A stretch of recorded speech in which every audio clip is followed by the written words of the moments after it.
Sir ಒಂದು ನಿಮಿಷ, ನನ್ನ ಸಂಪೂರ್ಣ ಬಟ್ಟೆ ಬಿಚ್ಚಿ ಅಂಡರ್ವೇರ್ ಕೂಡ ಬಿಚ್ಚಿದ್ದಾರೆ ಸರ್, ಪೂರ್ತಿ ನಗ್ನವಾಗಿ ಮಾಡಿದ್ದಾರೆ. ಪುನೀತ್ ಕೆರೆಹಳ್ಳಿ ಮೇಲೆ ಪೊಲೀಸರು ದೌರ್ಜನ್ಯ ನಡೆಸಿದ್ದಾರೆ ಅಂತ ಆರೋಪಿಸಿ ಮಾಜಿ ಸಂಸದ ಪ್ರತಾಪ್ ಸಿಂಹ, ಶಾಸಕ ಹರೀಶ್ ಪೂಂಜ ನೇತೃತ್ವದಲ್ಲಿ ಬಿಜೆಪಿ ಹಾಗೂ ಹಿಂದೂ ಕಾರ್ಯಕರ್ತರು ಬಸವೇಶ್ವರ ನಗರದ ಪೊಲೀಸ್ ಠಾಣೆ ಎದುರು ಇವತ್ತು ಪ್ರತಿಭಟನೆಯನ್ನು ನಡೆಸಿದರು. ಮಾಂಸ ಸಾಗಾಟಕ್ಕೆ ತಡೆ ಪ್ರಕರಣದಲ್ಲಿ ಬಂಧನವಾಗಿದ್ದ ಪುನೀತ್ ಕೆರೆಹಳ್ಳಿಗೆ ಲಾಕಪ್ನಲ್ಲಿ ಬಟ್ಟೆ ಬಿಚ್ಚಿಸಿ ಹಿಂಸೆ ನೀಡಿರುವ ಪೊಲೀಸರ ವಿರುದ್ಧ ಕ್ರಮವನ್ನು ಕೈಗೊಳ್ಳಬೇಕು ಅಂತ ಪ್ರತಿಭಟನಾಕಾರರು ಆಗ್ರಹಿಸಿದರು. ಆದರೆ ಪೊಲೀಸರ ಕರ್ತವ್ಯಕ್ಕೆ ಅಡ್ಡಿಪಡಿಸಿದ ಆರೋಪದಲ್ಲಿ ಬಂಧನವಾಗಿದ್ದ ಪುನೀತ್ ಕೆರೆಹಳ್ಳಿ ಜಾಮೀನು ಪಡೆದು ಬಿಡುಗಡೆಯಾದ ಬೆನ್ನಲ್ಲೇ ಮತ್ತೆ ಪೊಲೀಸರು ವಶಕ್ಕೆ ಪಡೆದಿದ್ದಾರೆ. ಠಾಣೆಯಲ್ಲಿ ಬೆತ್ತಲುಗೊಳಿಸಿ ಹಿಂಸೆ ಕೊಟ್ಟಿದ್ದಾರೆ ಅಂತ ಎಸಿಪಿ ಚಂದನ್ ವಿರುದ್ಧ ಪ್ರತಾಪ್ ಸಿಂಹ ಕಿಡಿಕಾರಿದ್ದಾರೆ. ಹೀಗಾಗಿ ಪ್ರತಿಭಟನೆಯನ್ನು ನಿಯಂತ್ರಿಸಲು ಪುನೀತ್ ಕೆರೆಹಳ್ಳಿಯನ್ನ ಬಸವೇಶ್ವರ ನಗರ ಪೊಲೀಸರು ವಶಕ್ಕೆ ಪಡೆದಿದ್ದಾರೆ. ವಾಕ್ ಮಾಡಕ್ ಆಗ್ತಿರ್ಲಿಲ್ಲ ಸರ್, ನನ್ನ ಕೈಲಿ ನಡೆಯಕ್ ಆಗ್ತಿಲ್ಲ ಅಂತ ಅಂದೆ.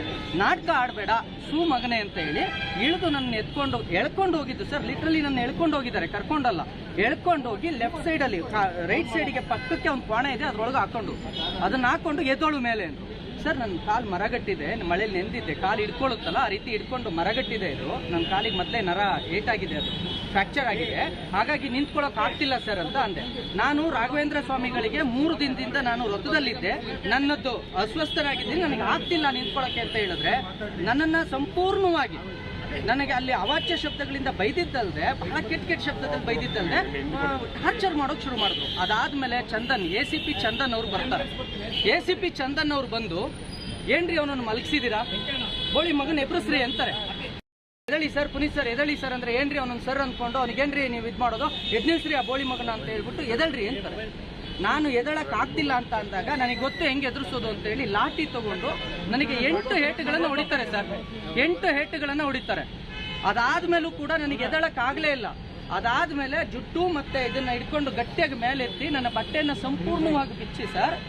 ನಾನು ಆಕ್ಚುಲಿ ಅವರು ಹೇಳಿದ್ರು ಇದನ್ನ ಮಾಧ್ಯಮದ ಮುಂದೆ ನಿಮ್ ಕೈಲಿ ಹೇಳ್ಕೊಳಕ್ ಆಗುತ್ತಾ, ನಿನ್ನ ಮರ್ಯಾದೆನೇ ಹೋಗೋದು ಅಂತ. ನಾನು ಮರ್ಯಾದೆ ಹೋಗಲ್ಲ ಸರ್, ನಾನು ಒಬ್ಬ ಹಿಂದೂ ಕಾರ್ಯಕರ್ತನಿದ್ದೀನಿ. ಇದು ನನ್ನ ಒಬ್ಬನ ಮೇಲಲ್ಲ, ಯಾವ ಹಿಂದೂ ಕಾರ್ಯಕರ್ತರ ಮೇಲೆ ಆಗಿದೆಯೋ ಅವರು ಬಹಿರಂಗವಾಗಿ ಹೇಳ್ಕೊಳ್ಳೋದಕ್ಕೆ ಭಯ ಪಡ್ತಿದ್ದಾರೆ, ಮರ್ಯಾದೆ ಹೋಗುತ್ತೆ ಅಂತ. ಖಂಡಿತವಾಗಿಯೂ ನಮ್ಮ ಮರ್ಯಾದೆ ಹೋಗೋದಿಲ್ಲ ಸರ್. ಒಂದು ನಿಮಿಷ, ನನ್ನ ಸಂಪೂರ್ಣ ಬಟ್ಟೆ ಬಿಚ್ಚಿ ಅಂಡರ್ವೇರ್ ಕೂಡ ಬಿಚ್ಚಿದ್ದಾರೆ ಸರ್, ಪೂರ್ತಿ ನಗ್ನವಾಗಿ ಮಾಡಿದ್ದಾರೆ. 30 ನಿಮಿಷಗಳವರೆಗೂ ನಾನು ನಗ್ನವಾಗಿ ಇದ್ದೀನಿ. ಅದಾದ್ಮೇಲೆ ಬಟ್ಟೆ ಹಾಕು ಅಂತ ಹೇಳಿದ್ರು, ನಾನು ಹಾಕೊಳ್ಳಲ್ಲ ಸರ್ ಅಂದೆ. ಅವರೇ ನನಗೆ ಬಟ್ಟೆ ಹಾಕಿ, ಕೊನೆಗೆ ಅವರೇ ನನಗೆ ಬಟ್ಟೆ ಹಾಕಿ ಸರ್ ಪೆನ್ ಡ್ರೈವ್ ಅಲ್ಲಿ ಆ ಮಾಂಸ ಎಲ್ಲಿಂದ ಬರ್ತಾ ಇತ್ತು, ಹೇಗೆ ಬರ್ತಾ ಇತ್ತು, ಅದು ಹೇಗೆ ಇಲ್ಲಿಗಲ್ ಅನ್ನೋ ಸಂಪೂರ್ಣ ಮಾಹಿತಿ ಇತ್ತು. ಅದು ಚಂದನ್ ಸರ್ ಹತ್ರ ಇದೆ. ಚಾರ್ಕೋಲ್ನಲ್ಲಿ ಐಸ್ ಕ್ಯೂಬ್ ಹಾಕೊಂಡು ಪ್ಯಾಕ್ ಮಾಡ್ಕೊಡ್ಬೇಕು. ನಾವು ಫ್ರೆಶ್ ಆಗಿರೋದನ್ನು ಕೊಡ್ತೀವಿ, ಬನ್ನಿ.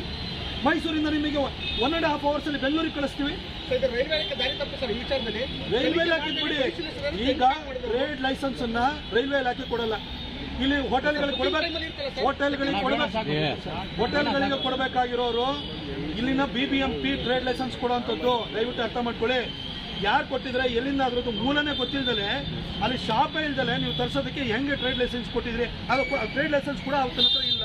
ಹಾಗಾಗಿ ಕ್ರಮ ಕೈಗೊಳ್ಳಿ ಅಂತ ಹೇಳಿದ್ವಿ ಅಷ್ಟೇ.